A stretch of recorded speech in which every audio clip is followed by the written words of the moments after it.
pada saat air banjir kemarin yang kami ambil datanya.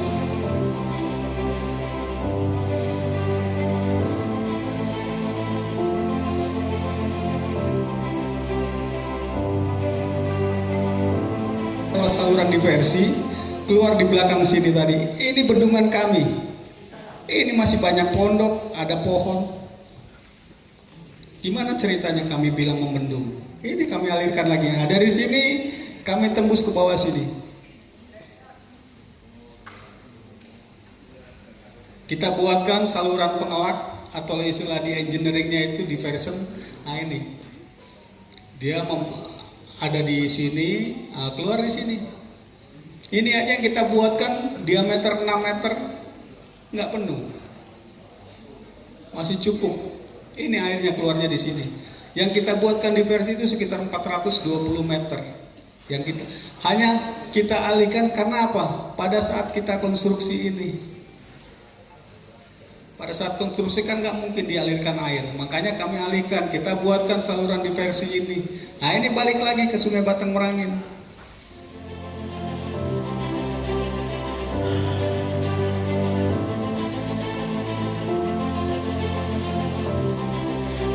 Nanti pun kalau ini sudah berfungsi, bendungan kami sudah berfungsi, air ini tidak kami pakai semua, hanya sekitar 60-70%. Artinya Sungai Batang Merangin yang aslinya tetap berfungsi. Karena apa? Ketentuannya seperti itu. Tidak bisa kita bendung mati dan sungai aslinya akan tidak berfungsi, itu nggak bisa juga. Nah seperti itu.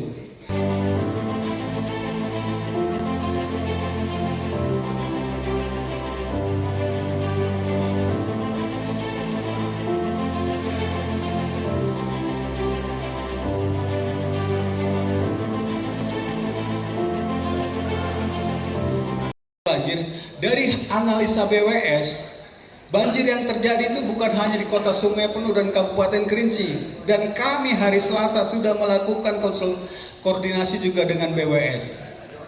Hasilnya apa? Dari data yang didapat dari Balai Wilayah Sungai 6 Jambi, ini sudah masuk siklus yang ke-25 tahun. Siklus per 25 tahunan. Nah, kenapa di tempat kami itu ada bangunan buatan saluran air yang dibuat oleh Belanda tahun 1928. Karena Belanda sudah mengantisipasi kalau tidak dibuatkan saluran pembuang pembantu selain yang natural, yang jembatan panjang di Sanggaran Agung itu Kota Sungai Penuh akan sering terendam. Makanya Belanda membuat banjir kanal, kalau di istilah kami man-made namanya, karena itu buatan manusia.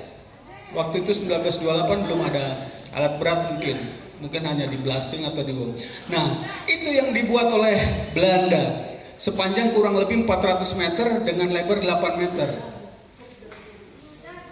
Itu jaraknya dari pintu pengatur regulating ini ke bendungan kami itu sekitar 30 km. Itu kalau ikut alur sungai 30 km, kalau jalan mungkin antara 35 sampai 40 km. Nah, dari bendungan kami yang ada di Batang Merangin ke powerhouse yang ada di Muara Emat itu 18 km. Totali keseluruhan secara jarak dari mulut danau ini sampai ke PH itu 48 kilo. Nah, itu yang terjadi. Kenapa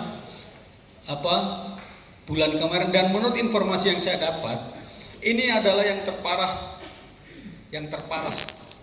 Menurut informasi yang saya dapat dari BPD, terus dari mana? Itu banyak faktor. Saya katakan banyak faktor apa? Catchment area Danau Kerinci itu adanya di hulu, Sulak. Mohon maaf, coba kita lihat ke sana. Gunung Kerinci itu gundulnya sudah seperti apa? Tangkapan air sudah berkurang, resapan sudah berkurang. Itu satu. Fungsi lahan sudah banyak diokupasi oleh masyarakat menjadi ladang kentang, ladang cabai. Itu yang terjadi. Itu di kawasan TNKS. Belum lagi ada penambang di situ yang membuat sedimentasi. Kalau Anda lihat ke Sulak, Sungai Batang Merau dulu sebelum banjir besar ini mungkin sudah rata dengan jalan. Karena apa? Tingkat sedimentasinya tinggi. Dan dari Pemda tidak ada upaya untuk menormalisasi atau mendalami atau mengeruk. Itu yang terjadi. Kami bukan nyari pembelaan, tapi itu fakta di lapangan, silakan. Banyak faktor. Masyarakat buang sampah sembarangan. Coba di atas ada pasar yang namanya Pasar Sula itu, Pasar Minggu itu, coba. Belakangnya sungai.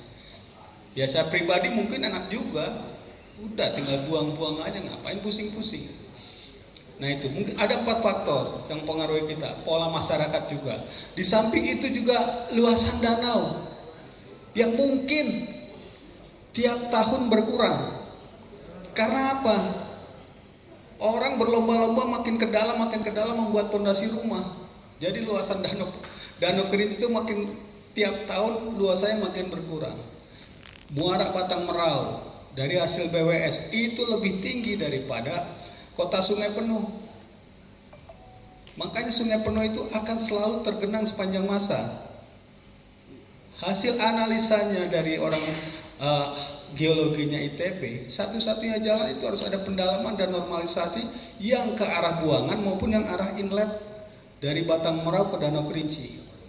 Karena di situ air stagnan. Sungai Penuh itu bentuknya seperti mangkok, cekung di tengah, dikelilingi bukit. Jadi air mengendap. Bapak-bapak pernah lihat, teman-teman pernah lihat jembatan apa itu namanya yang panjang, Tanjung Merindu itu nggak ada airnya, kan pasti ada airnya terus. Dan itu hasil analisanya, kalau Pemda Kota tidak membuat aturan atau perda semacam mendirikan bangunan di situ, mungkin akan terjadi banjir permanen. Kalau di kawasan di situ sudah ditimbun, diuruk menjadi pemukiman. Itu hasil analisanya. Oke. Yang ini sudah selesai. Yang ini, yang kuning ini baru mau plankan untuk kita cor setelah hijau ini selesai. Target Januari yang merah ini harus selesai semua, target. Tapi sampai saat ini belum bisa karena curah hujannya masih tinggi di hilir.